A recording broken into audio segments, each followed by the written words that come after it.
Guillermo del Toro and Charlie Kaufman, two of the greatest artists in Hollywood, have been trying to make a Slaughterhouse-Five adaptation for over a decade now. So let's talk about it.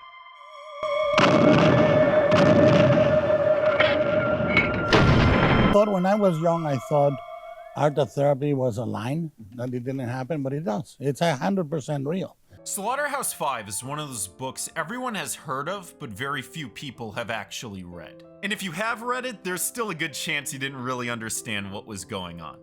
Written by Kurt Vonnegut in 1969 and somewhat based on his experiences being a prisoner of war in World War II, it's definitely one of the strangest books you'll ever read. It tells the story of Billy Pilgrim, a man who's experiencing his life out of order and is really freaking out about it. One minute he's living as a successful optometrist in late 1950s New York, the next he's a prisoner of war again in Nazi Germany. One day he's a middle-aged man getting abducted by aliens and displayed in an intergalactic zoo, the next he's in his late 20s studying optometry at university. And it's one of those Memento, Inception style stories where you really have to experience it 3 or 4 times to truly understand what's going on and all the details the author put in. But none of that curbed its massive popularity. It seemed like nonsense to a lot of people, but to anyone suffering from PTSD, Billy's surreal adventures felt weirdly familiar, randomly returning to the moments of trauma, scared when the next one's gonna come. It really struck a chord with a whole generation suffering from PTSD, as well as others who just think stoicism is really deep and caring about things is cringe. There's also a lot of critique from Vonnegut about the structure of typical narrative storytelling, but that's a whole video on its own. I was never really a fan of Slaughterhouse-Five, but I am a huge fan of Guillermo del Toro. Del Toro, the creator of so many amazing imaginative films, he's probably the most creative mind in Hollywood today. Del Toro's the kind of guy that was making biblically accurate angels a decade before they were a meme. He's the kind of guy that made a more successful Pinocchio film than Disney did the same year using stop motion. Del Toro has a massive list of unfinished projects.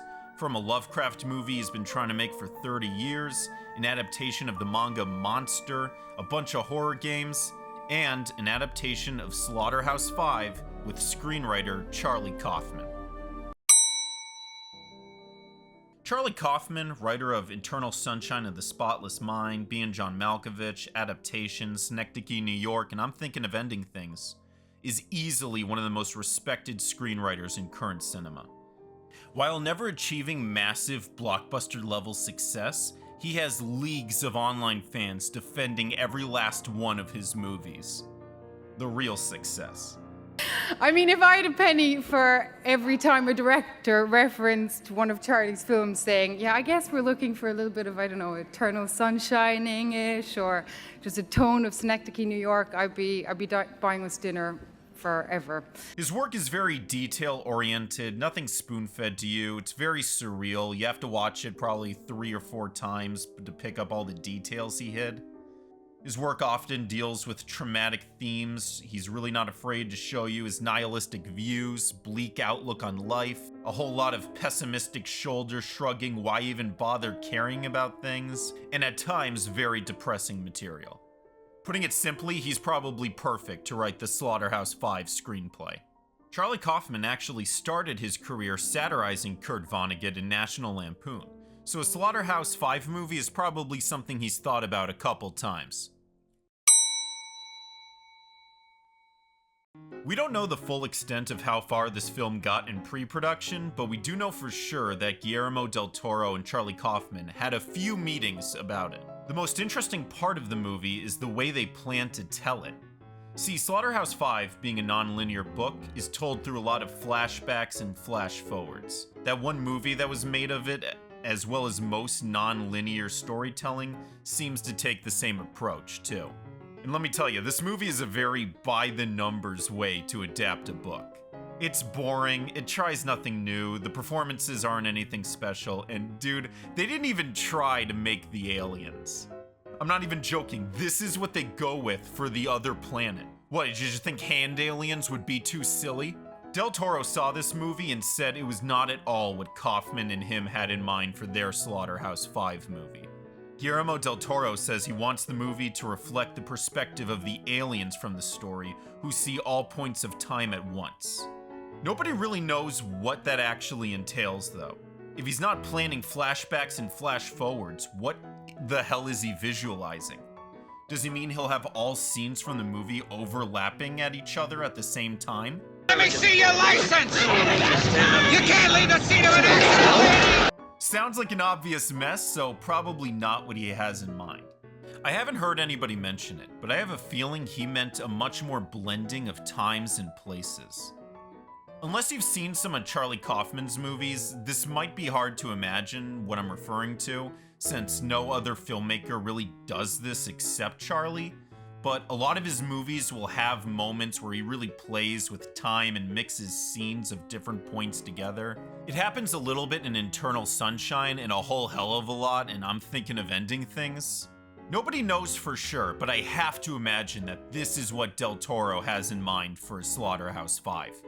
And if so, it makes even more sense that he specifically wanted Charlie Kaufman to write this screenplay. Also worth mentioning is the Tralfamadorians themselves. They have a pretty strange design, and as I mentioned, the other Slaughterhouse-Five movie didn't even try to adapt them. But if there's one thing Guillermo is best at, it's otherworldly creature designs that look amazing. So I have no doubt his Tralfamadorians would look incredible. Del Toro was also in the midst of making Pacific Rim around this time, and when asked by producers to dedicate his time to only one project, Del Toro chose Pacific Rim. Del Toro tried to come back to it, but unsuccessfully. Anyone who knows about Guillermo's 30-year struggle to make At the Mountains of Madness knows how hard he fights to finish a movie, but Slaughterhouse-Five is one where his fight can only go so far. Pinocchio and At the Mountains of Madness are both public domain, so Del Toro can fight a whole lot more tooth and nail to get those done, but not Slaughterhouse-Five. Del Toro's not the only one trying to make Slaughterhouse-Five adaptations either. Universal has greenlit a Slaughterhouse-Five series to be made with Epix, also written by the producer of Marco Polo. Although this article is from 7 years ago and it's not even on his IMDb anymore, so I guess this got canned too. I don't know, maybe this whole project's just cursed. Del Toro puts a lot of things on the back burner, and he's recently been busy with a new Frankenstein. I'd probably rather see that, and I'd probably rather see Mountains of Madness first before he makes this, but I would definitely like to see a Del Toro Slaughterhouse-Five at some point.